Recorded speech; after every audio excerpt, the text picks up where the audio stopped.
in this talk about sharks of South Africa, and he's going to include photos from the Sardine run. So super exciting stuff. I've seen quite a lot of the photos already in the preview, and I can tell you it's pretty juicy stuff. So lean back and enjoy it. Just before, a couple of words about Insider Divers. We do land-based and liveaboard scuba diving trips. We do not only that, we also do specific trips for wreck diving or tech diving, as well as free diving, such as our Sardine run, which I'm sure Alan will mention. Unfortunately, we had to cancel it this year due to, well, you know what. We also do photography workshops, so we do all kinds of different things, offering the best of diving around the world. All of our trips are group trips, and they always are led by somebody like myself or some other expert, might be one or two. We'll also meet people localized, etc. But what we make sure is we've got a specialized itinerary that makes things unique, makes it a very good experience that's very hard to develop for yourself. So that's what we offer. And in all of our trips, we always focus on education and coaching, which means that on all of our trips, doesn't matter if it's a reef trip or a liveaboard or a tech trip or whatever, we always want to learn a little bit extra. So when we all got locked in with this stupid virus, I came up with this webinar series that I call Insider Academy. Because essentially, even when we're not diving, I want to make sure that we're always learning something. And so I've been inviting lots of people over the last 3 months to talk for us. We're over 30 webinars now. You can find them all on my YouTube channel, youtube.com/insiderdivers. There's lots and lots of talks there, also about sharks, if you want to learn more about in detail, how they mate, different species, etc. We've got lots of talks like that. We've had other photographers there, if you're interested in that. I've done quite a lot of things on Lightroom and Photoshop, as well as a general underwater photography series. So just go and have a look. There's lots of interesting stuff if you'd like to have a look. If you want to support our work, this is the link. You can donate some money or give us a tip if you like that. So with that, I'd like to welcome Alan. Alan, are you there? Just wait a second until he's showing. Oh, Simon, how's it going? Hey, Alan. There you go. There's your video as well. How are you doing? Yeah, good. Just back. We have sunshine in South Africa for a change, which is good.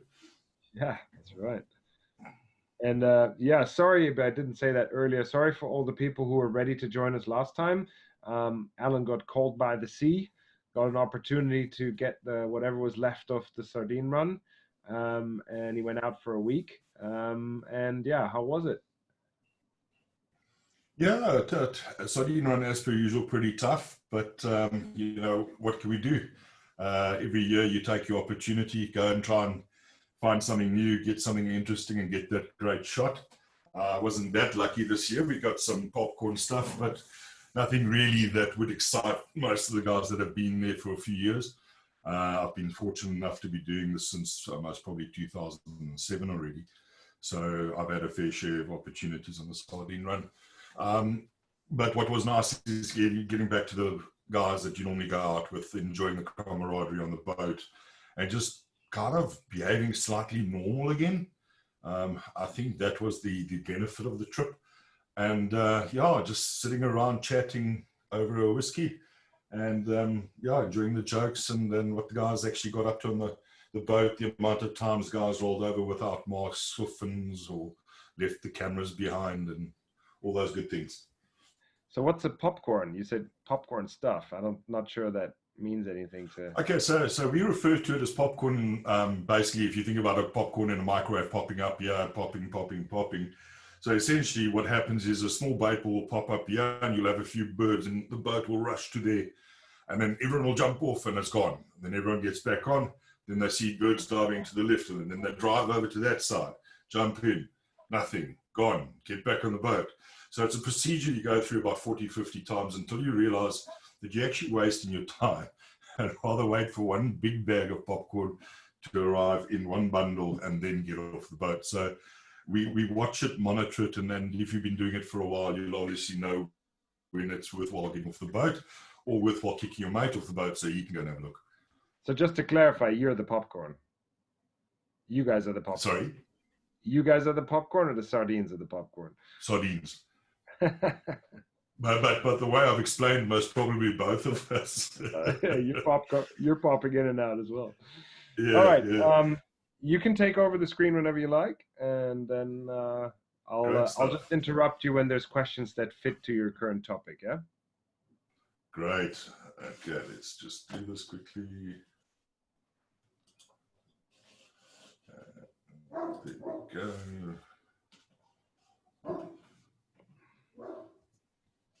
Share screen.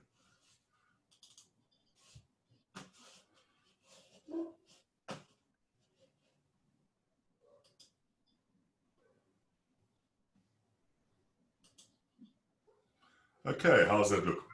Yeah, can see it. Perfect. Great stuff. Okay, guys. So obviously, Alan Walker from Alan Walker Photography. Thanks for joining. It's good to see a nice audience.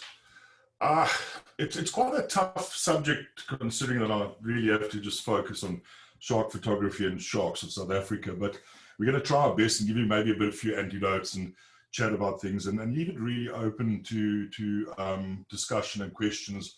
I find that it's always better to have something more interactive that people can, you know, really get the information they're looking for instead of me just rambling on. But give you a bit of background. I started shark photography most probably in 2010, photography as a photographer in 2007. The shot you're seeing right now on your screen is most probably the first decent shot I ever got.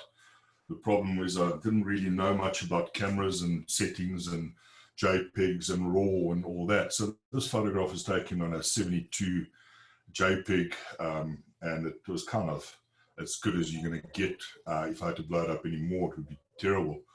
But over the years, we've kind of improved and really looked at creating imagery that is different, challenges, and basically the whole idea behind shark photography for me is the ultimate use of the resource that you have to your disposal. I know a lot of people in a lot of countries don't have sharks or lots of sharks in the water that they can photograph, but they definitely have other products. And I refer to, please don't get me wrong when I refer to sharks as products, but as a photographer, you're looking for a product that you want to sell in the market. And sharks was one of the animals that I could frequently have access to and quite easily. So it became a passion for me, and I was driven to try and capture sharks in their natural environment, but not the aggressive, toothy, open mouth scenario. My first desire was really to capture the image you're seeing right now, which we call Perfect Sunset. It's just beautiful. It's a shark. It's placid, calm water, sunset. And over the years, I've been driven to try and find images that are different, although I'm using the same species of shark in the same location. So redefining the way we take the images and how we do it. One of the approaches I've always had is to try and do it in such a way that you don't harm the animals, and you do it as properly as you can. And when you do have the opportunity, use it to the fullest. We try to create different styles, portrait, landscape. And I love to use color, lots of color, lots of different light. And you'll most probably find my most active time for photography is between 3 in the afternoon and 6 in the evening, depending on the season. But as you can see, you know, we're just going through the images, trying to get different things. Some of the images might look as if they're Photoshopped. Well, okay, well, you know, yes, we do use Photoshop. We are photographers, but in no way is the images changed the actual photograph that was taken originally. We might have highlighted some of the color in it, or sharpened it up, or pushed and pulled it, or what the guys would call in the old photo times of burn and dodge, you know, and that type of thing. But obviously, the competitions that we enter as underwater photographers are pretty strict in their rules. So when you do enter these things, you are very limited to what you can and can't do. And I think that's good, you know, to keep photography real and drive us to actually be better photographers rather than Photoshop users. Are these I'm just going to browse through the images as I chat. Yes. Alan, these photos are, if Oh. I remember correctly, because I wanted to do these photos with you years ago when we met, when it's like 6 years ago or something. or 7 even. Do you take all of these while holding the camera in the water? You're actually on the boat, right? Or are some of these when you're in the water? Simon's, the volume is a little bit low, but okay, so there's two different scenarios. It just depends. I started off literally trying to get these photographs in water. And a lot of the split level images are extremely difficult, especially in our conditions. I think you've also been to South Africa before. We don't generally have those calm water days where, you know, the water surface is flat. And we had to find a way to improvise. And it was actually Mark Addison that suggested that we try it, you know, from the side of the boat. And we had very good fortune with the way we were doing it. So what we'd do is essentially do the normal shark dive and then use bait to bring them closer to the side of the boat and then photograph from the side. And we were finding that we were getting much better results in that. So yes, you know, there's the guys that say, oh, but you're not in the water, it doesn't count and all that. Well, I'm not sure about that. You know, this is photography at the end of the day. Does it matter? We're photographing animals. But then again, you will find that certain images, like this one, you know, you're in the water and you literally, you can see I haven't got as much control in terms of the split. It's a little bit skewed and wonky.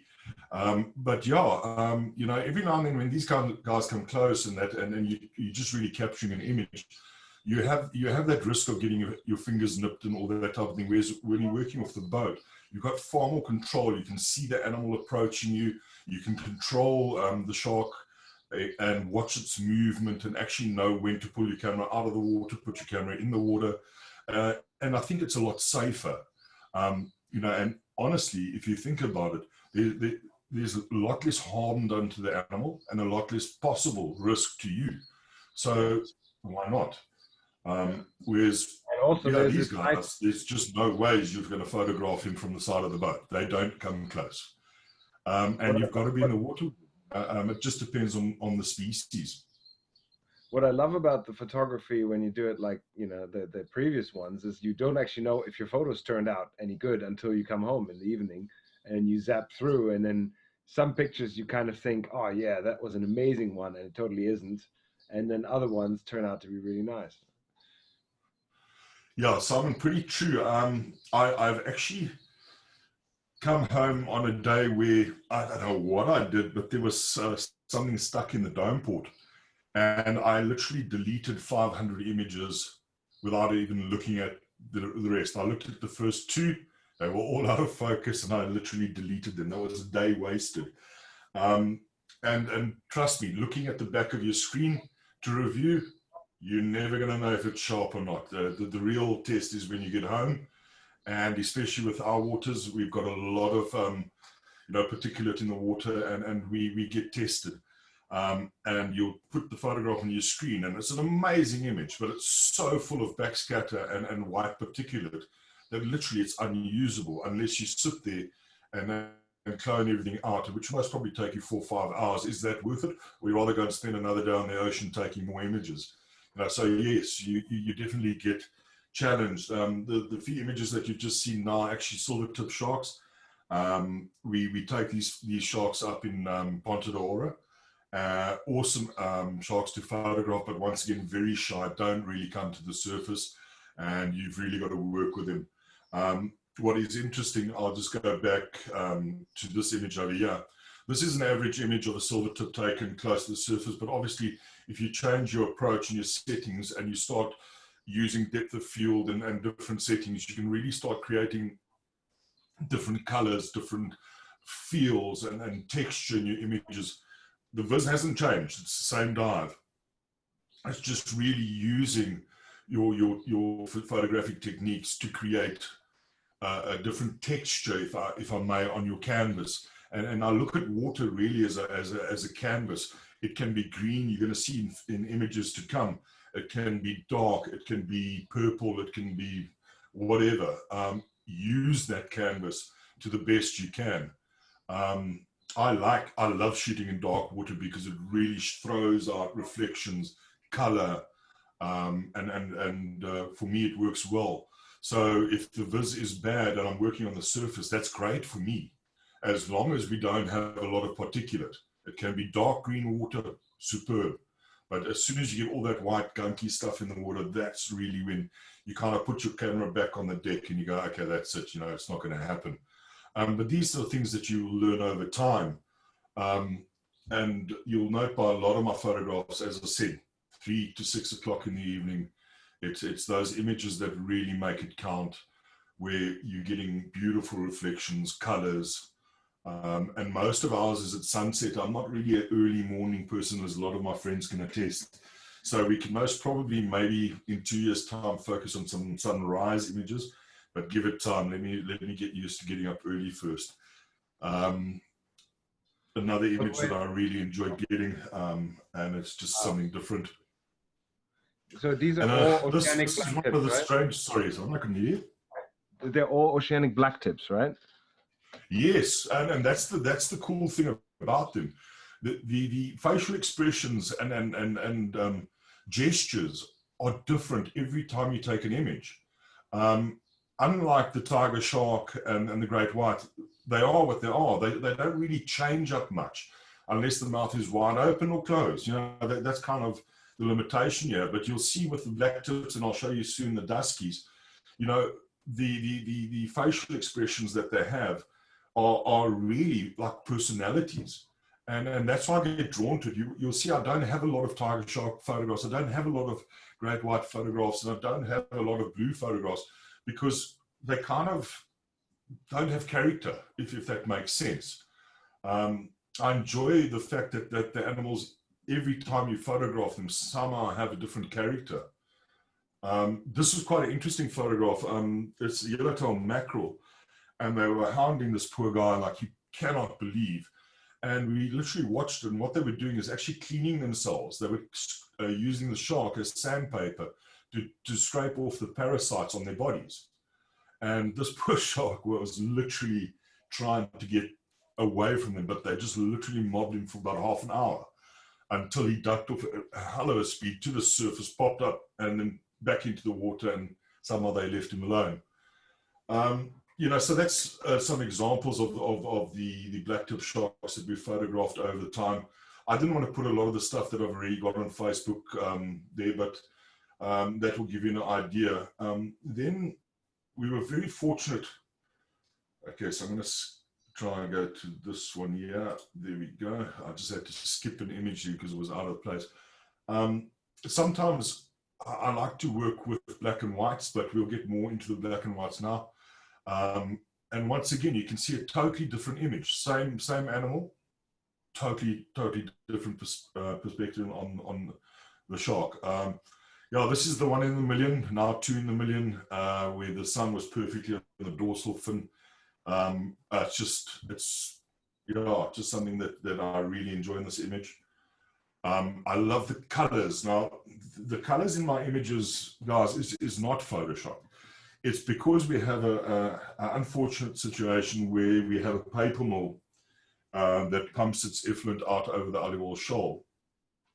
This effluent starts off as a very dark purple, and as it spreads through the water, it goes to to a dark green. And some of the guys that have dived in South Africa might have experienced it already. However, when this effluent is in thick, abundant amounts on the surface, it creates a lot of different colors, purples, greens and stuff, when the sun reflects on it, and the shark's reflection obviously then reflects back onto it, being the golds of the skin. So you must remember, you've got multiple reflections happening from the dome port, from the surface, from the sun, and back onto the animal, etc. And this creates this wonderful color palette that you can get. Another nice sunset one. We're talking about a guy really close up. You can see the nose. If you have a look at the nose clearly, there's a little spot that seems to be very smooth. That's literally because he's resting his nose on my dome port. Bit of a lazy bugger. Once again, more duskies. Okay, there we go. Another black and white one. Just really showing movement. I find that if you have a lot of water movement and stuff like that on an image, it really pops in black and white. I'm not sure why, but it does. For me, it does a lot more for the image. Here's our example of nice water movement over the nose and stuff that we've left in color because it's got the beautiful golds in it. And here's some examples, and they give you a few of them examples where the effluent comes to play, and you can see the purples and the greens in the water above the shark. This is just a classic image I took a few years back.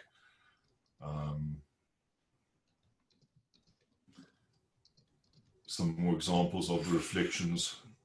So to give you an idea, the visibility here is terrible. It's most probably 2-3 meters at most. It's that really dark green water, but it's creating a great reflection, great colors. And, you know, What lens do you over use? time, you actually learn to look for this in your shots. I don't know if a lot of people actually take the time to think about it when they're on the boat and they're taking the photograph, when they review, to actually consider whether they want to underexpose, overexpose sometimes for a specific look and feel on an image. And I feel that's missing in a lot of the guys' photographs. They set it perfectly and they just take the image, boom. So when they come back and they put the image on the computer, it's a shock, yes, so what? You know, if you start getting creative and start underexposing times or overexposing, you start creating different looks and feels with the image. And then you can use your Photoshop to actually draw those colors out, play with those palettes, and you know, obviously create something very unique. Alan? Yes. Can I ask this a question from the audience? What lens are you Sure. using? And I suppose also what, I mean, the shutter speed I can imagine, but what aperture are you mostly working with these dark images? All right, so we push the boundaries a little, well, I push the boundaries a little bit. I'm sometimes shooting up to f16. So f2, shutter speed at 250, f15, f16, and then we blasting the strobe away so that we're cutting off the light before it hits the past the shark. Sometimes it depends on the watercolor. You see, the watercolor makes a very, very big difference in terms of what you should use for your shutter speed. So if you've got beautiful, crystal clean blue water, it will be nearly impossible for you to get this because the water's too clean. We, however, have the opposite. We've got green water, yucky water. And that's what makes this palette so possible. The guys that go and photograph in Cape Town really try it. I mean, how many times have you jumped into that Cape Town water and you go, no, come on, guys, this is 5 meters viz, 11 degrees Celsius. What am I going to do in here? You know, trust me, there are some amazing images that can be drawn out there. And we'll get to some of the blue shots. Sorry, just to remind me to keep on clicking away. So in terms of shutter speeds and stuff, it's a variable. And I always say this to people because it can actually be half a meter difference in depth. And you'd have to change. That's how much light plays a factor in terms of the image. And you'll see a lot of my images, why I try and control it is I like to work at the surface because you have more constants. I believe the more constants you have, the more time you have to focus on your image in terms of composition, in terms of all the other things that you need to look at while taking a photograph. If you're going to start constantly messing around with your aperture, your shutter, then changing your strobe powers and changing this, changing that, you're actually just task loading yourself to such an extent that you're not going to actually get a decent image. And I've seen it so many times, especially in the Sardine run, where guys are mucking about with their cameras, trying to change settings, strobes, this, strobes, that, and literally they miss the opportunities by a mile. So, sorry, what lens you know, did you say you use for these? What lens do you use? Is all fisheye? I'm a 15 mil fisheye guy. Huh?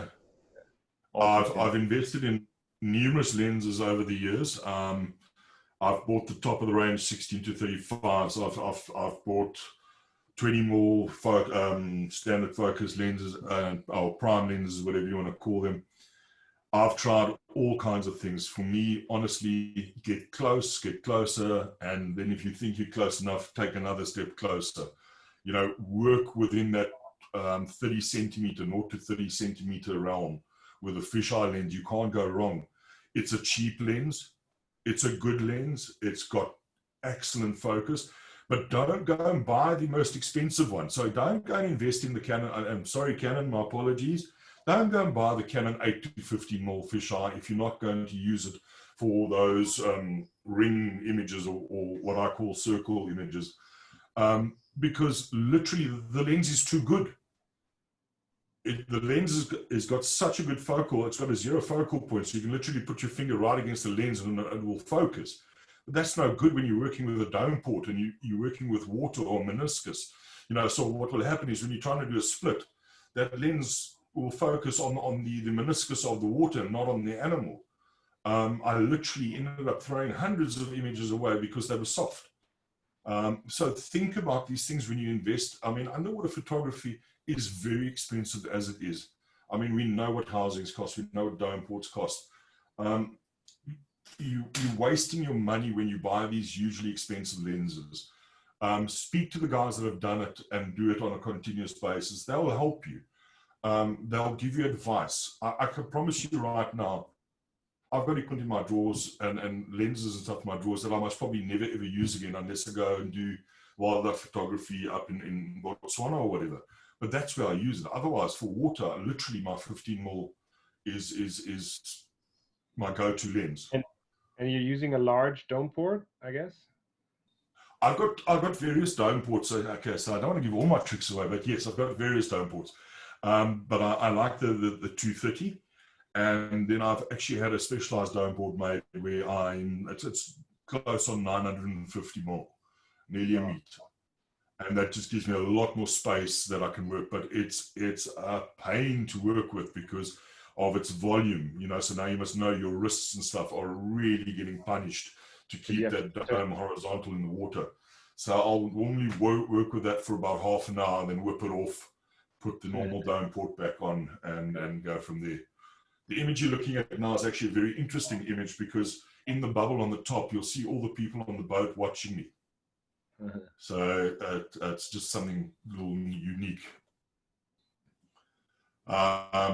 Old image, but still classic. I suppose one of my favorite images. Once again, I love capturing movement, texture. As you can see, the shark has literally come up and then slapped its head back down on the water, creating that little bommy. Then on the very rare days, we'll get this beautiful clean water on Aribol, and then you really got to take the opportunities and get those images with the natural light, the natural colors. I actually call this collection electric. There's a whole lot more images of them, but when you get a good day, use it to the fullest. Don't come home without 100 images that are good, because then you've really blown it. Maybe one more question, Alan. Sure. I know the answer to it, but I'm going to ask it for the audience. To get them this close, you need to put something in the water, right? Yeah. There's a debate on whether or not shark diving should be baited, not baited, etc., etc. You know, I sometimes wonder why we have such a huge debate about this when we're dealing with sharks specifically. Is it maybe just a knowledge factor that might be missing? But my challenge is to people to understand something. What is bait at the end of the day? Bait can be money, it can be food, it can be water, it can be a toy. Bait is anything that you'll use to lure someone to a specific location, to get a photo of, whatever. So my challenge is to all the wildlife photographers out there that go and sit at the water holes in the Kalahari. Aren't you baiting? Those are man-made water holes put there by man to bring the animals there because they know they'll get water. So look at a whole of the big lion kills, cheetah kills, etc. Taken at these watering holes. Is that not bait? So yeah, I leave it open to bait. Sorry, and yeah, we do. The way you're going to see these guys, you give them some reward. If there's no reward, the shark's not going to come to humans. They don't want us. They don't like us, and they won't be in the area. We've proven it. A few years back, the guy started forcing us to close the bait drum. Weren't allowed to put any sardines out for the sharks, and the shark numbers literally dwindled on the dives because the sharks weren't getting any reward. So as soon as we started reintroducing a bit of a reward again, once the numbers picked up and we had more sharks in the dive. Yeah. Any more questions while I'm running out of chat here? No. So quickly, right. So But yes, you're dusky sharks. I currently told you that these guys are amazing. There's a bit of a delay in your video at the moment. Not quite sure why. It was super clear before. Let me have a look if there's a network issue. Am I at duskies now?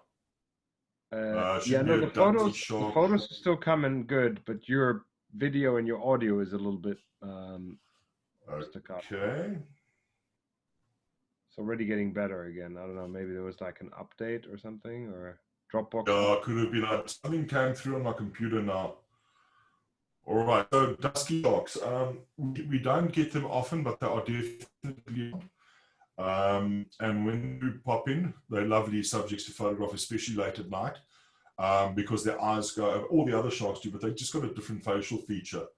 And then these guys really, really are cool. I mean, the expression is just amazing. So I'll put a few in there for you guys to have a look at. But once again, you can see we're working very close with them, and we try and really get them to pop. Then our old friends, the tiger sharks. I must say it's been a rather disastrous last 5 years after the major loss of so many sharks in the nets and stuff like that. The tiger shark numbers are really, really low, and we very rarely see them now. If we do, they're still very shy, and you've really got to work hard to try and get an image. I think one of my more favorite ones where we've got the blacktips and a nice big tiger shark all in one image. And then I was fortunate enough to work with old Pierre Ferrat, world champion freediver from Monaco, and get that image. And then back at these guys. So now we're into a bit of the black and white. And I just want to show you guys the difference between all the color images and really focus on black and white stuff. Please feel free to ask common questions as we go through. I will. Stand out, especially when you have movement.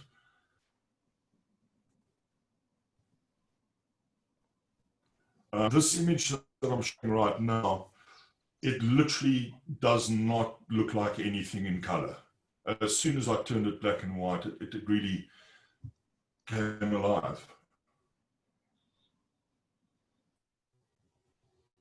Once again, nice movement.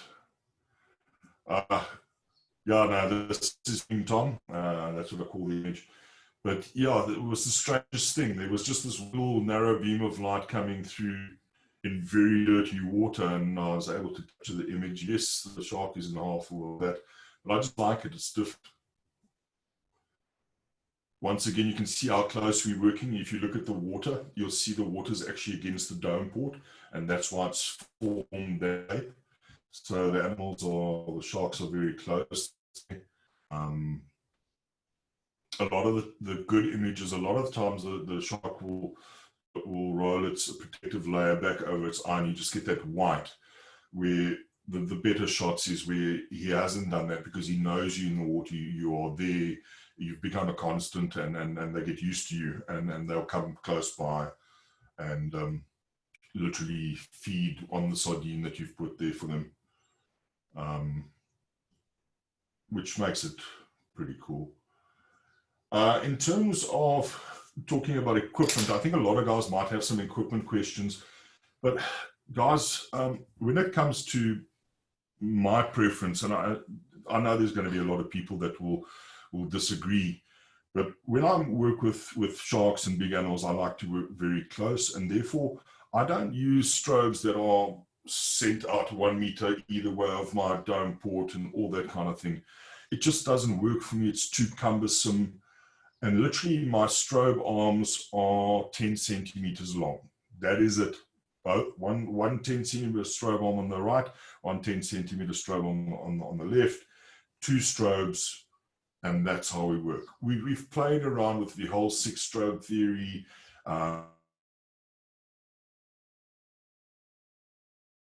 To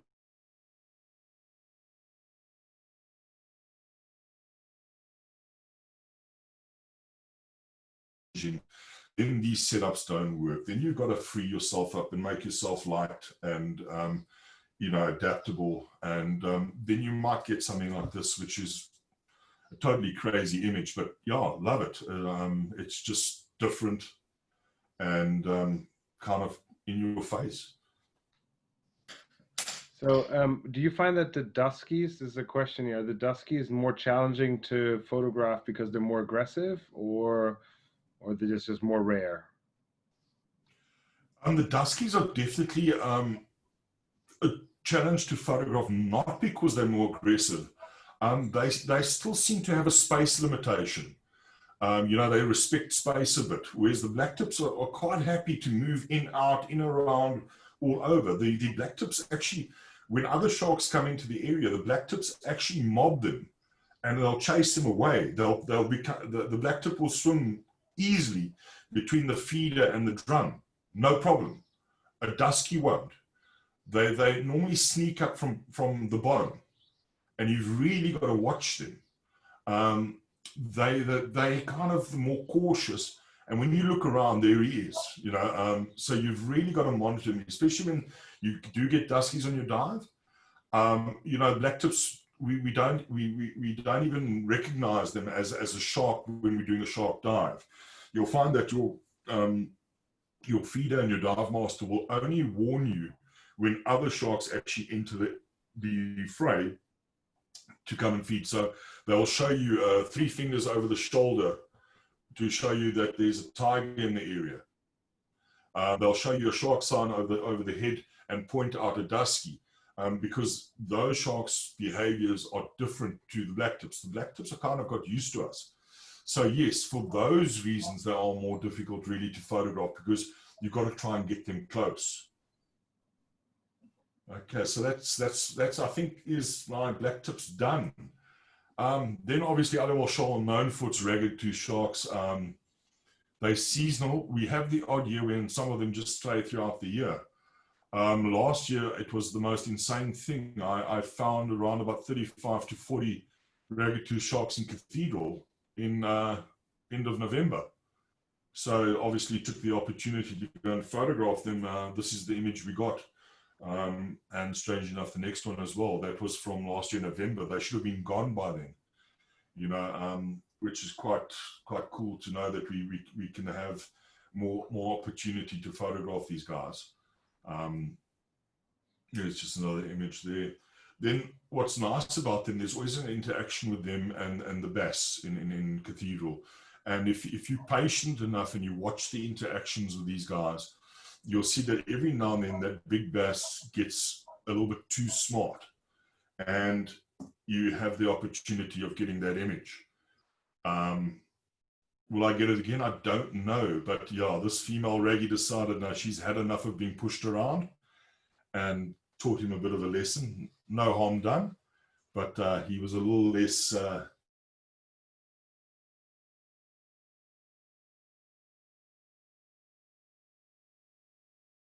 will come close if you are still. If you move too quickly or move around, whatever, they will snap off, and you'll hear them, snap their tail at you. But as long as you treat them with respect, be calm, sit down, they'll come to you. And I think that's one of the things is a lot of our underwater photographers forget the approach. You have to have the right approach to get a proper image. Animals want things to go back to the way it was, so they get used to something. If you just go and find yourself a nice quiet spot and you sit down and relax, you will find that the behavior will go back to normal. and they'll start moving the ways they usually move in, they'll start moving up and down in the cathedral channels, and you'll be able to get photographs where they come in really close, because yes, naturally they'll be inquisitive. And I love cathedral because of that beautiful blue background that you get. And then, you know, once they really reestablish themselves, the fish and the sharks, then they start creating these frames for you, which you can then capture and hopefully sell one day. But you got to be alone, right? Can't be many people in the cave for that. No, you've got to limit it to 3 or 4 divers. Anything more than that, then there's just too much noise, too much bubbles, and it's really worth taking a bit of money, and instead of having a full boat of those 12 people dropping down onto Cathedral, rather limited to 4, pay a bit extra, and literally get some really amazing stuff. And don't all 4 go behind the railway track. Sit 2 or 3 people out in the sand. One guy goes in with the dive master as your safety. You get your photographs. Then you go around the. So if anyone knows Cathedral, if you're looking from Cathedral outwards, there are 2 rocks lying across the right and left hand side. There's 2 channels that run there, and you can literally come in from the one channel, get behind the railway sponge, take the photographs that you want, and then move out left and swim around, and the next diver can come in. And in that way, you're not pushing the sharks away. They don't get grumpy, and they'll come in close.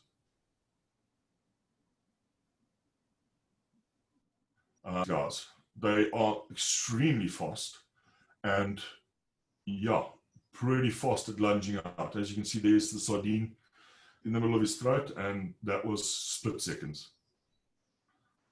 Okay, blue sharks, Cape Town. As you can see, green water.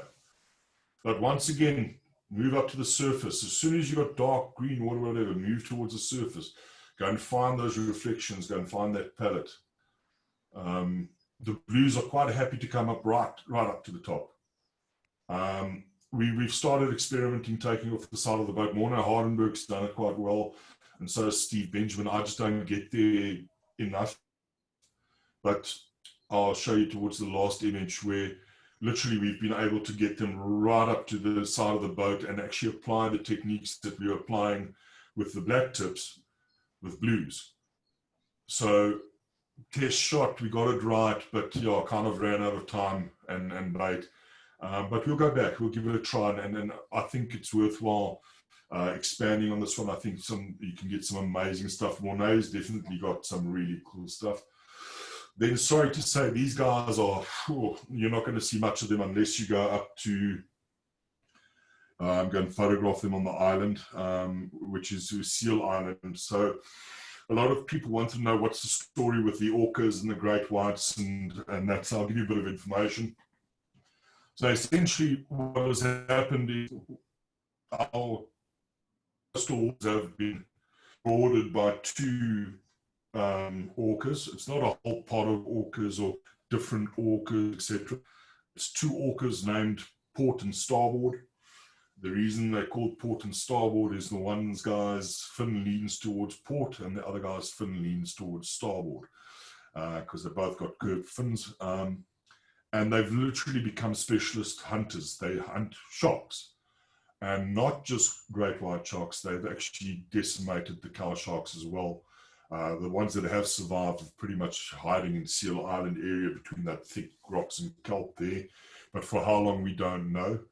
To give you a bit of real information, I mean, the operators running out of False Bay for the great white diving literally have not had a successful great white dive for the last 3 years. So don't go waste your money until we tell you anything different. Yeah, it's not been good for the industry. The industry's taken a massive knock. Even the guys in Hans Bay have taken a knock. So they even battling. There's a lady by the name of, let me see, Alison Tana that's doing the research, and she'll literally be releasing a scientific paper out on it soon. But yeah, these guys have really become specialist hunters, and that's really what it is. They've already found another shark a month ago with only the liver and stuff eaten. So something that's really unheard of. So yeah, let's see how it goes. So the people that have got these guys in photograph, well done. You might not get them again. All right, so that's pretty much the cow sharks, the blue sharks. I'm one of the few guys that don't have a decent Mako image, so I'll work on that. All right, I've just never been lucky with them. I don't know why. So I'll most probably have to speak to Charles Wright and see if he can help me out, because he's got an amazing one. Then I suppose the biggest opportunity to see sharks in the natural environment is the Sardine run. And this was my first photograph I took when I dropped in on this bait pool. Hang on, we don't have the photo yet. There we go. Sorry. There we go. Yeah, I looked at this and I went, Shiza. What do I do here? And as that bait pool got smaller and smaller and it got devoured, we were able to actually move in closer and start getting some images and really work it. But it was tough. And as you guys know, I don't know if any, well, maybe you won't know, but for the guys that haven't done Sardine run before, it's extremely competitive. As soon as the knowledge is out there that there's a massive bait pool, the boats arrive by the buckets full, and I think a lot of the old rules are thrown out the window and people are just thrown in on top of the bait pools just to get a photograph. So the competition is pretty hectic out there. There's divers all over, guys kind of bumping you around, sharks bumping you around, gannets flying at your head. We had these gannets up to 20 meters down, swimming down to collect the sardines. And it's just insane. It was a 2.5 dive. The initial bait pool that was most probably the size of about, most probably 50 by 50 meters, decimated to the last single sardine, which was insane. Some of the images we were able to get are amazing. And yeah, I've never really been able to get top anything on that dive ever. We've had close, but not to the extent that this dive was. Simon, is the picture still keeping up there? Yeah. Cool. Just a different view, you know. So obviously you literally got to swim in there so that you can get closer to get that. So you can imagine these guys don't have space issues. They're bumping you, and when you get in the way, that's sorry for you. Well, you're in the way. As you can see, all the divers lining, we're in a nice big circle around here.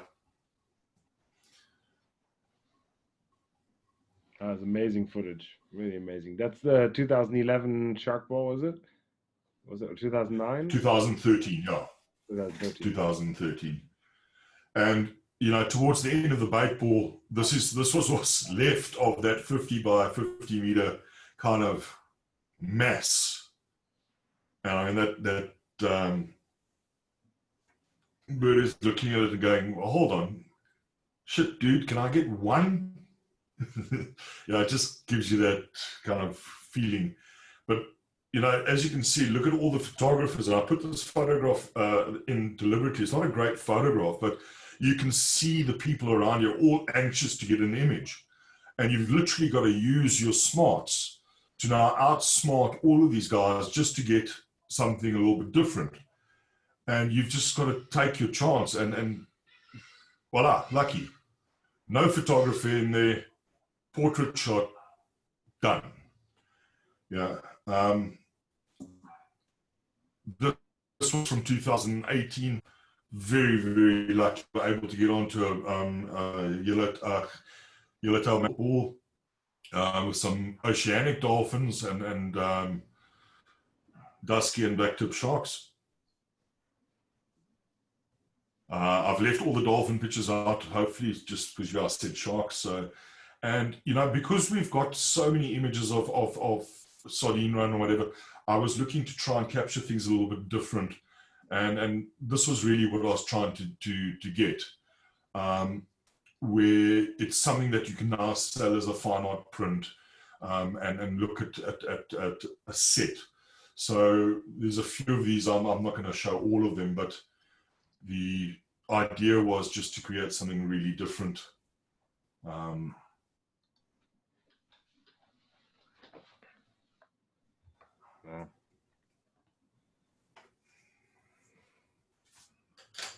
Cool. Yeah, I played around with this image just for the heck of it the other day, and I made it into a heart with the shot below it. Works quite well.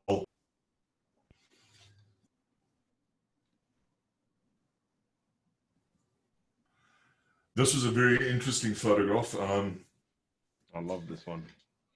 This dusky came up from behind, and I don't know what the intent was, but he literally knocked my arm and swam through between my arm and my body to get to that bait ball. But in doing so, I pulled the trigger when he knocked my arm. So this is a eventuality, I suppose, a meant to be. It's just different. Diver up in the top, bait ball, nice with the thirds, worked well. But talking about the good stuff, there's always the days in the Sardine Run where you have the horrible water. But don't pack it up. Remember what I'm telling you today. Green, dark, it's all a palette. Use it. You can get some crazy stuff. Really good. My, you got stars here. Yeah, just love that one little sliver of anchovy by his mouth there. He's...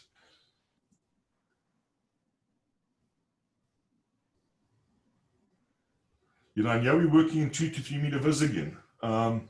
But guys, I'm not professing that you're getting into water and be stupid about it.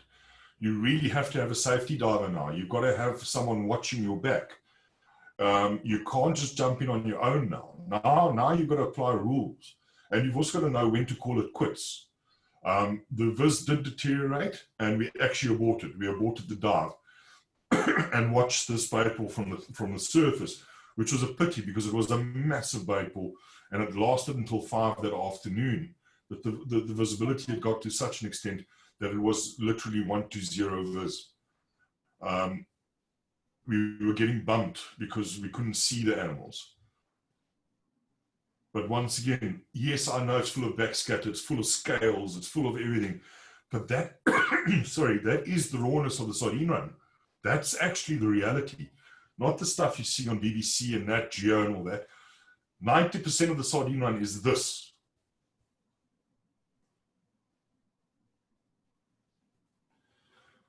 All right, so that's more about the Sardine Run and some images and the possibilities you can get when you visit. Guys, Sardine Run is the hardest work you'll have, but most probably the most rewarding if you get it right. It's insanely rewarding. I cannot explain it to you. You're spending hours and hours on the boat, getting bashed, getting bumped, in the water, off the water, you know, in, out, weight belts on, equipment on, getting in, nothing, getting out. And then that one day you're going to get it, and it's insane. And you will never be able to explain to people what you witnessed under that water. It's nearly impossible. Even your experience, the way your body goes into protect mode, how it seems like you're actually just watching a movie. I don't know if that makes any sense. I find that whenever I'm in an environment where there's lots of movement, sharks, all that, it's as if I'm sitting at a cinema because I'm behind my camera photographing it, that I'm not really... I'm safe. I'm in a safe zone. Nothing can really harm me. It's the furthest from the truth, but I think it's possibly your body putting, or your brain putting you in that protected mode, and it's an amazing feeling. When you get on the boat, you're literally shivering from adrenaline. It's crazy cool. All right, then we were very fortunate enough to have well, unfortunate for the whale, fortunate for us. We believe that a whale was struck by one of the vessels and unfortunately died due to injury. But on the way out, some divers saw the carcass floating and we received a phone call to say that there was a whale carcass in the water and they believed that there were some sharks in it. So this lady was the first shark I met once I hit 10 meters. So what had happened is we were on the boat doing some footage from the top, watching, and a good friend of mine, Walter, said to me, come, let's do this. Myself, Rob, Walter, Brett Lowe, BJ, and I can't remember who the other person was, decided, Emil, we decided that we would roll in and go and do a scuba dive on this whale carcass. And my instinct said to me that I would tell Rob that the best thing to do is get below the carcass because they'll be feeding at the carcass.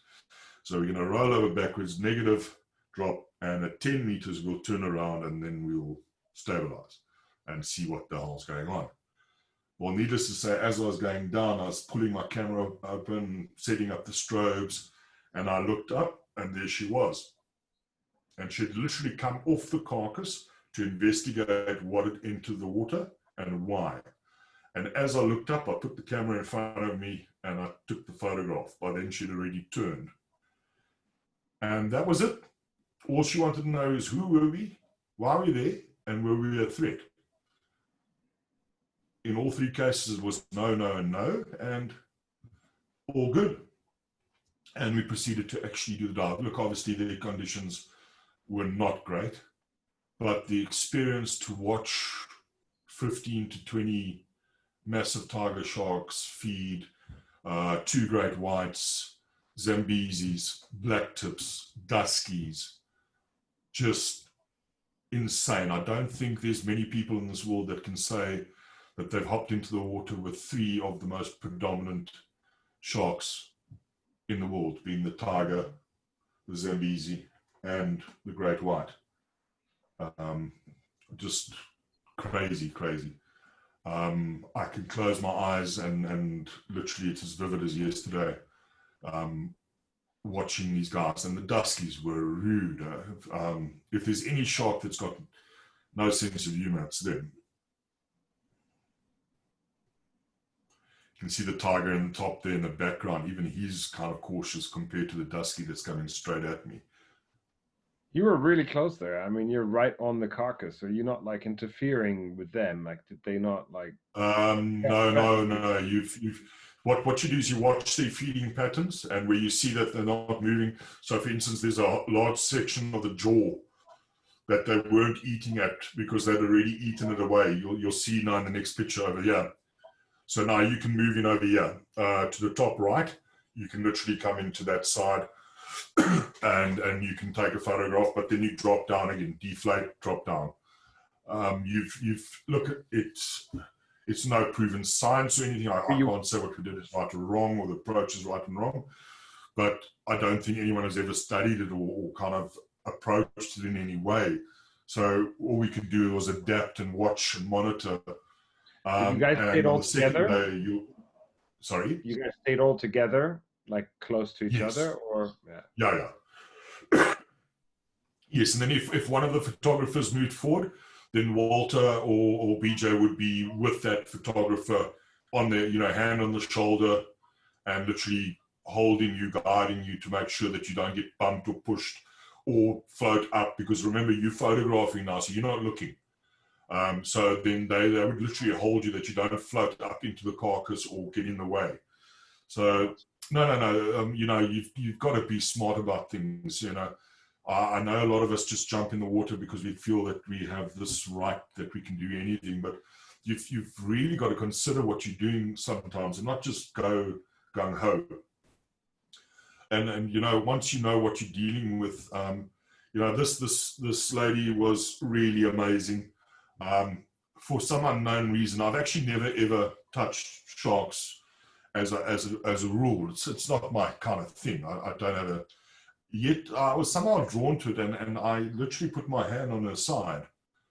And it was the strangest thing. It felt as if an electricity current had kind of run right through her as she shivered. Her eyes turned at me, and then she turned around and just swam away. It was insane. That was the first and last time. But yeah, Walter was a little more cunning and took us fin ride, but I was too busy taking photographs. Here's another view of the experience.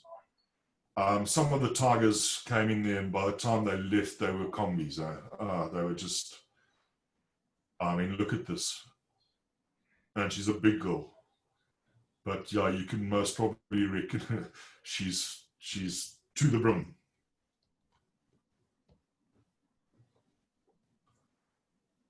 Now this is a second day, and this is one of the males that came onto the dive. And for all the O-search people out there, I thought you said that stuff doesn't damage their fins. Well, good news for you. The shark's fins are rotting away. Thanks. Just thought I'd mention it.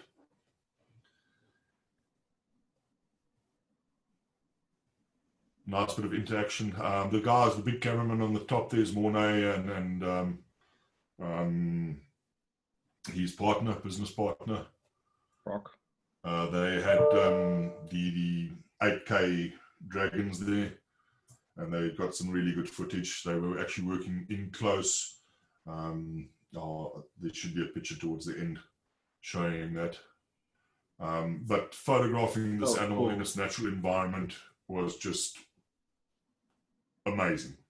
Huge belly, yeah. I mean, looks like he's pregnant, but is a male, so it's all just whale meat. Yeah, that's just you know, this is when he just arrived, and you can see he's pretty skinny there compared to going back that image over there where you can see, hold on, you know, he's starting to eat now. And I mean, the chunks he was biting out were stupid. So how many days did you spend on this carcass? How many days did you go out there? Well, 2 days. 2 days. 2 days, but you had to really look for the right opportunities, you know, to find, you know, the gaps. You couldn't just go in, as I explained, you know, there's a lot of sharks feeding on this carcass, and you really had to wait for your chance, and then you could go in. So I'm going to quickly look for that image. I knew I'd placed it in the wrong place, but I skipped it earlier because it wasn't where it had to be. There we go. So that's the young fella gorging away there. But as you can imagine, the blubber and meat and everything that's coming off there, I actually had to use a degreaser on my housing and my dome port after those days, because it literally was this filament over everything and it really started to stick. So yeah, good old clean green came out. The only problem with that was I buggered up the dome port because of the chemicals and obviously the coating on it. So yeah, that was a bit of a bummer. But lesson learned, I suppose. Next time we'll put something on there first. So yeah, that's pretty much my little adventure for the last, since 2010 up until now. I could most probably sit here and show you another 10,000 images if I had to, but I thought this would be a nice little selection just to give you an idea of what South Africa has to offer, and especially, you know, the operators that we work with. Where did my slide go to now? Yeah, some of the guys you mentioned we work with as well. So Mornay and Brock, we've used them twice. This year we're supposed to go with Walter Bernardus. So some of the names you know mentioned, and we stayed with Brett Lau before as well. So yes, all the names, all one big gang of people in South Africa. We've got actually a couple questions that I would like to still pose. We're already one hour through, but I think we still have go for it. Couple of questions. So one question is quite funny is have you had any close shaves with sharks? Well, obviously this one, but any other situations where you had close calls with sharks, or where maybe you had to decide to abort or something like that? Yeah, I think there's been a few, but I think most of them, due to most probably my own stupidity.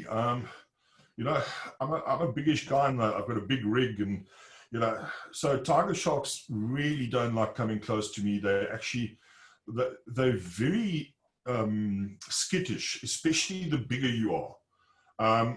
Strange enough, a smaller diver with no big kit and stuff like that, they'll approach quite happily. But a big diver that looks, and somehow they sense that you want them to come closer, and that's maybe something that you're giving off in vibration, in anything. I'm not sure what it is, but they don't like to come close. So I tried a trick one day with a big tiger called Snowflake, and I turned my back on her to essentially try and lure her in. Mistake, because that was a big bit of disrespect. And the next minute I was being juggled around by my cylinder, Really? literally She grabbed throttled, your you know, cylinder. shook like a rag doll. And Wow. then I turned around, put my hands on her nose, and I pushed off and moved her around. And she looked at me as if to say, "Don't do that again." And she swam off. Could have It been your was the head, mate. strangest thing.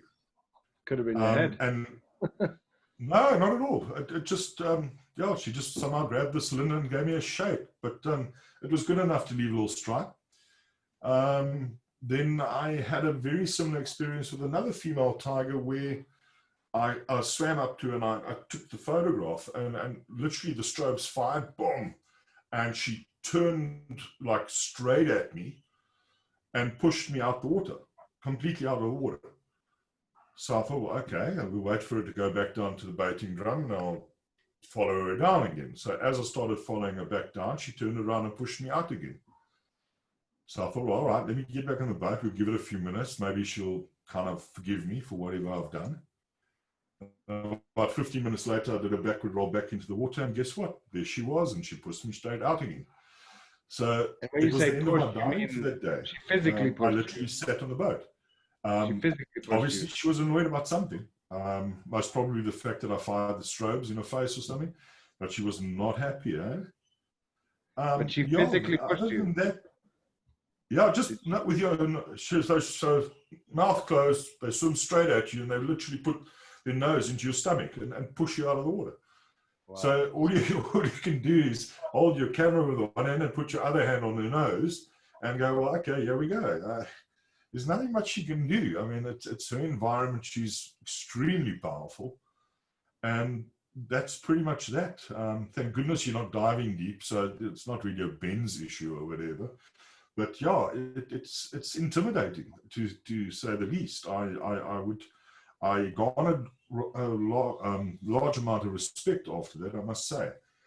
So I've always been rather cautious around them, and yeah, the respect was definitely shown at all times. I think a lot of the guys that work with me, especially Emil and Walt and them, they know. I mean, we work with the animals and we know what the boundaries are. I mean, even not just with sharks. I mean, when you're photographing crocodiles, when you're photographing anything, you have to know where your boundaries are. You have to know where your limitations are. And you also have to know what your knowledge base is in terms of how you're going to react, not react. You know, what are the probabilities if something does go wrong that you will react in the right way. These are things that you can only learn through time and lots of dives and lots of experience. And I would tell anyone right now that if you want to go shark diving, stuff like that, please do me a favor, at least know how to dive. It's a big frustration when we see a lot of the guys coming, you know, with big camera gear and equipment, but he's got no buoyancy, finning and sculling and everything, and still trying to get a photograph with a massive rig, generally, you know, which already is a task load that's way beyond DC's capability. So my advice is, if you really want to start getting good imagery with big animals, sharks specifically, really have your diving down pat to a motor skill, literally like you drive a car, you know, brush your teeth, that kind of thing, that you know what you're doing all the time. You don't have to fiddle. Hey, and maybe one closing question, like aside from a lee wall, what other international destinations have you enjoyed or would you like to go for shark diving? Well, we've been very fortunate to have most of the stuff here in South Africa and Mozambique. So, from a shark diving point of view, I think my dream come true was this year. I've just recently got back from Cuba. Great trip, except for the fact that I had to use Air France. Please don't use them if you don't have to. So they lost all our diving gear and equipment and bags and everything else. But Cuba as a dive destination, brilliant. Get into Cuba, spend maybe one day there if you want to do something, grab some rum, but get onto the liverboard ASAP. That's about the best place to be in Cuba. And literally the guys treat you like a king. You really get looked after. There's no kind of, no, we can't do anything. Obviously, they do have a look at who you are and what your profile is before they will allow you to do certain things. But yeah, that was phenomenal diving for me. So thanks to the Avalon guys. I would love to get back to Malaysia though. We've had a lot of missed opportunities in terms of photography work there, but I think there's still good opportunities that we can look at. Other than that, no, I don't know. I think my diving days, considering I earn South African rands, is literally going to be restricted to the African continent. I don't think we can actually afford to go anywhere else after this. Well, that was really, really good. Sorry, I got to bring one more country in. I was fortunate enough to dive in Fiji with Bekwa, the guys from Bad. Insane diving with those Zambesis, man. That's good stuff.